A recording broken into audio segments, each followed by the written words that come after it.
സർക്കാർ നിയമവും ചട്ടവും ലംഘിച്ച് സ്വകാര്യ പ്രാക്ടീസ് നടത്തിയ ഡോക്ടർ നെൽസണിന്റെ വാർത്ത മാതൃഭൂമി ന്യൂസ് പുറത്തുവിട്ടതിനെ തുടർന്നാണ് ആരോഗ്യമന്ത്രിയുടെ നടപടി ഉണ്ടായത്. എന്നാൽ ഡോക്ടറെ വെളുപ്പിക്കാനാണ് KGMOയുടെ നീക്കം. ഡോക്ടർക്ക് അവധി അനുവദിച്ചിട്ടുള്ള ദിവസം വാർത്ത ചിത്രീകരിച്ചെന്നാണ് ഒന്നാമത്തെ വാദം. എന്നാൽ അവധി ദിവസമായാലും പ്രവൃത്തി ദിവസമായാലും ഡോക്ടർ ചെയ്തത് തെറ്റ്. താമസിക്കുന്ന വീട്ടിലോ ക്വാർട്ടേഴ്സിലോ മാത്രമേ സ്വകാര്യ പ്രാക്ടീസിന് അനുമതിയുള്ളൂ. ആ ചട്ടം ഇവിടെ ലംഘിക്കപ്പെട്ടു. ചികിത്സ നടത്തിയ കെട്ടിടത്തിലാണ് ഡോക്ടറും കുടുംബവും താമസിക്കുന്നതെന്നാണ് KGMOയുടെ വിചിത്രവാദം. ഇത്തരം താവളങ്ങൾ താമസ സ്ഥലമായി കണക്കാക്കാനാകില്ലെന്ന് ആരോഗ്യമന്ത്രി നിയമസഭയിൽ നൽകിയ രേഖയാണിത്. അപ്പോൾ അതും പൊളിഞ്ഞു. 12-12:30 ചെന്നാലും അവിടെ ഡോക്ടറില്ല. 10 മണിയാകുമ്പോൾ ഡോക്ടർ ഇറങ്ങി പോകും.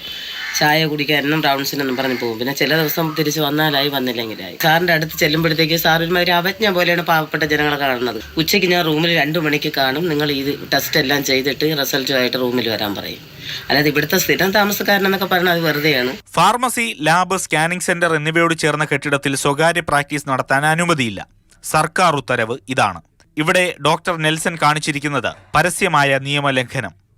എന്നാൽ പകൽ പോലെ വ്യക്തമായ ദൃശ്യങ്ങൾ കെട്ടിച്ചമച്ചതാണെന്നാണ് KGMOയുടെ വാദം. ഡോക്ടർക്ക് കുടുംബസമേതം ആശുപത്രിക്കടുത്ത് താമസിക്കാൻ വേണ്ടി അദ്ദേഹം വാടകയ്ക്ക് എടുത്തിട്ടുണ്ടായിരുന്നു. അദ്ദേഹത്തിന്റെ വീട്ടിലാണ് ഈ ഒളിക്യാമറയുമായിട്ട് ഷൂട്ട് ചെയ്തിട്ടുണ്ടായിരുന്നത്. ഇനി KGMOയെ അറിയാൻ.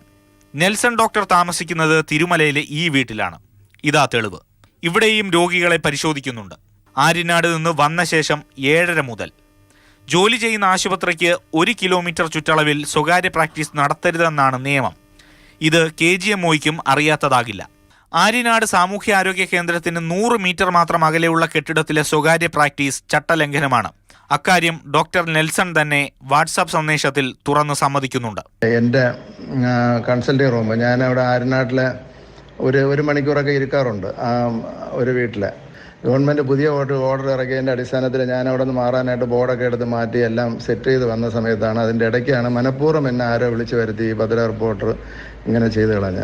തെറ്റൊന്നും ചെയ്തില്ലെങ്കിൽ ഇവിടെ നിന്ന് മാറണമെന്ന ഡോക്ടറുടെ ഈ വാക്കുകൾ സംശയകരമാണ്.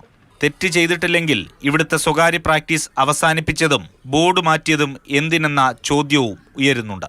KGMOയെ ഡോക്ടർ നെൽസണിനെ സംരക്ഷിക്കാൻ ഇറങ്ങിത്തിരിച്ചതിനുള്ള കാരണവും ഡോക്ടർ തന്നെ വ്യക്തമാക്കുന്നു. ഒരു തെറ്റും ഞാൻ ചെയ്തിട്ടില്ല. എല്ലാവരും പ്രാക്ടീസ് ചെയ്യുന്നുണ്ട്. എല്ലാവരും കറക്റ്റായിട്ട് വൈകുന്നേരം പ്രാക്ടീസ് ഉണ്ട്. ഗവൺമെന്റ് അനുവദിച്ചിട്ടുമുണ്ട്. ചട്ടം ലംഘിച്ചുള്ള സ്വകാര്യ പ്രാക്ടീസ് മറ്റ് ഡോക്ടർമാരും ചെയ്യുന്നുണ്ടെന്നാണ് ഡോക്ടർ തന്നെ പറഞ്ഞു വെക്കുന്നത്. ഇനി ആര്യനാട്ടെ നാട്ടുകാർ ആരോഗ്യമന്ത്രിക്ക് ഒപ്പിട്ട് നൽകി ഈ പരാതി കൂടി കാണുക. KGMOയെ സംരക്ഷിക്കുന്ന ഡോക്ടർ ഈ തൊട്ടടുത്തുള്ള മെഡിക്കൽ സ്റ്റോറിൽ നിന്നും മാത്രം മരുന്ന് വാങ്ങാൻ നിർദ്ദേശിക്കുന്നുവെന്നും സർക്കാർ ആശുപത്രിയിലെ മരുന്നിന് ഗുണനിലവാരമില്ലെന്ന് പറഞ്ഞ് പുറത്തുനിന്ന് മരുന്ന് വാങ്ങാൻ പ്രേരിപ്പിക്കുന്നുവെന്നും 30 പേർ ഒപ്പിട്ട പരാതിയിൽ പറയുന്നു. ആശുപത്രിയിൽ വരുന്ന രോഗികളോട് സ്വകാര്യ പ്രാക്ടീസ് നടക്കുന്ന സ്ഥലത്ത് വരാൻ പറയുന്നുവെന്നും പരാതിയിലുണ്ട്. അതീവ ഗൗരവതരം. ആരോഗ്യമേഖലയിൽ കേരളം പലതിലും മാതൃകയാകുമ്പോൾ അതിനെ പിന്നോട്ടടിക്കുന്ന ഇടപെടലുകൾ അവസാനിപ്പിക്കുക തന്നെ വേണം. AK Stephin, Mathrubhumi news, Thiruvananthapuram.